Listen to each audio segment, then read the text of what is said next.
Hi everyone, my name is Emily Church, and today I'm going to be talking to you about my analysis of the Avalon project at Yale University. I've always been interested in history and historical documents, which is what ultimately drew me to this digital library. Though I consider myself a bit of a novice when it comes to the world of digital libraries, I found it very easy to decipher what worked well and did not work well in terms of functionality while looking around this site, which is what I'll be talking to you about in this presentation. I began my analysis thinking that this digital library would have a wealth of information to write about. However, the more that I analyzed and worked with it, the more and more flaws that I saw.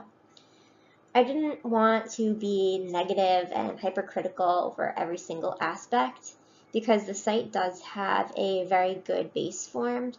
So I just decided to critique the most important parts that I believe should be improved upon. So just keep this in mind throughout my discussion. About the Avalon project. In order to accurately analyze the Avalon project, it's important to have some background information on its creation and purpose. The Avalon project was created by Yale University Lillian Goldman Law Library. It was intended to give access to hundreds of historical documents ranging all the way back as far as 4000 BCE up to present day. They give access to documents as old as the Code of Hammurabi from ancient Babylon, to the U.S. Constitution, to current documents on counterterrorism and 9/11. According to their statement of purpose located on their website, the Avalon Project will mount digital documents relevant to the fields of law, history, economics, politics, diplomacy, and government. We do not intend to mount only static text, but rather to add value to the text by linking to supporting documents expressly referred to in the body of the text. The Avalon Project will no doubt contain controversial documents. Their inclusion does not indicate endorsement of their context nor sympathy with the ideology, doctrines, or means employed by their authors. They are included for the sake of completeness and balance, and because in many cases they are, by our definition, a supporting document. I thought this was interesting when I read this statement of purpose because I didn't find a whole lot of supporting documents that were linked in the body of the text. But I do think that it's important that they included this little disclaimer about the controversial documents. They do contain a lot of sensitive material. There's stuff about slavery, stuff about World War II, stuff about counterterrorism, and they just want to make it known that it's strictly there for a historical purpose. So the documents are sorted into 11 categories: ancient documents, medieval documents, 15th, 16th, 17th, 18th, 19th, 20th, and 21st centuries, Project Diana, which is an online human rights archive, and the International Military Tribunal for Germany. Digitization. According to our textbook, written by Witten, Bainbridge, and Nichols, digitization is the process of creating digital representations of information resources recorded on an analog carrier. All of the documents on the Avalon Project website were either manually typed and translated by a real person or were digitized using optical character recognition, or OCR. Manual digitizing is a much more tedious process, whereas OCR is much more efficient. However, OCR does have a higher error rate when it comes to the recognition of certain words or characters. After looking at some of the documents, I couldn't really tell if they were manually inputted or done through OCR, but there weren't a lot of, I didn't see any errors, so I would assume that they were done manually.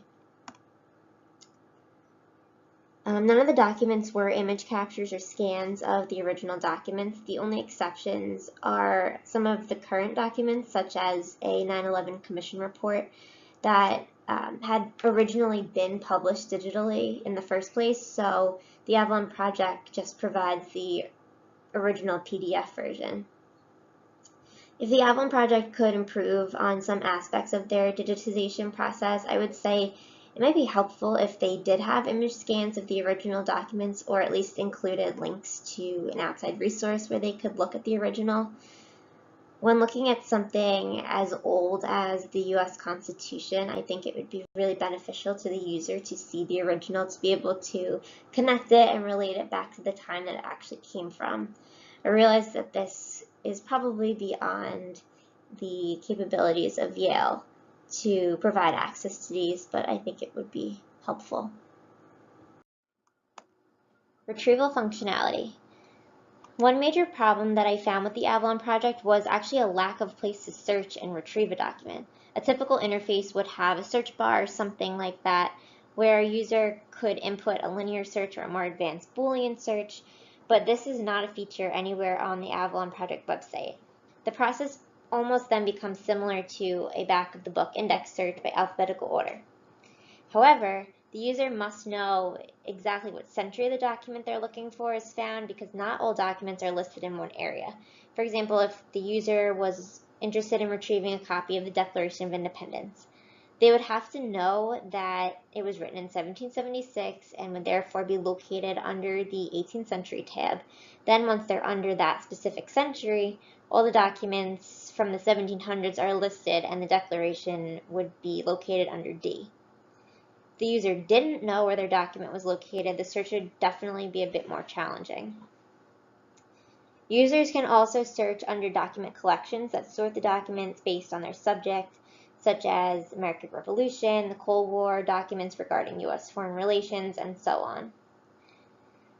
I wanted to explore a different option to search, so I backtracked to the main Lillian Goldman Law Library page and conducted a search there. I simply typed in the Declaration of Independence into the search bar, wondering if it would direct me to the Avalon project since it was part of the library. Unfortunately, this search didn't lead me back to the Avalon project, but instead gave me scholarly journals about the Declaration of Independence. This made me feel like if someone didn't explicitly know that the Avalon project existed, there's really no sign of it anywhere or nothing linking the larger law library to the project, which was very strange to me. Metadata.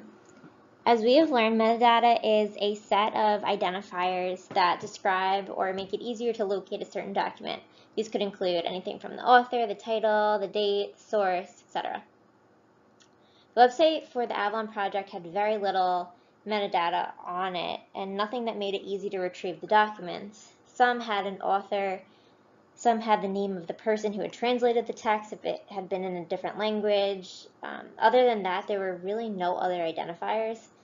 The metadata on each document was fairly scattered. It wasn't all in one place. It wasn't done in a linear way like the Dublin Core or in a hierarchical way like MODS, which makes it feel very disjointed and hard to find all of the information and descriptors.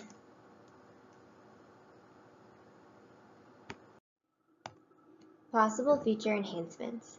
After carefully analyzing the Avalon project for hours, I've come up with numerous ways that Yale University could enhance it in the future to make the site more efficient for users. As stated before in the presentation, I think it would be nice to add a link to each document to an image capture of its original. Like I said, this is probably not possible when dealing with ancient documents or well-guarded ones such as the Declaration of Independence or the Emancipation Proclamation. I don't know if they would be allowed to be scanned or anything like that, but I think it would be an interesting feature for them to think about. Most importantly, whoever upkeeps the Avalon project should provide a spot for searching. This was the biggest issue that I found with the digital library. It's very important for users to be able to search. Once the search capabilities are available, the next step would be to organize the metadata for all of the documents to once again make it easier for the user to locate the document they are looking for with speed and accuracy. I also think that the library should be publicized more on the homepage of the Lillian Goldman Law Library interface. It almost seems like it's a hidden collection. The Avalon project has such great potential to be a successful digital library. It just needs to be tweaked and added to here and there to make it more accessible for all of its users. Thank you for watching and listening to my presentation on the Avalon project. I hope that I provided an insightful analysis and encouraged some of you to check it out. If you would like to see the Avalon project for yourself, please go to www.avalon.law.yale.edu. Thanks again.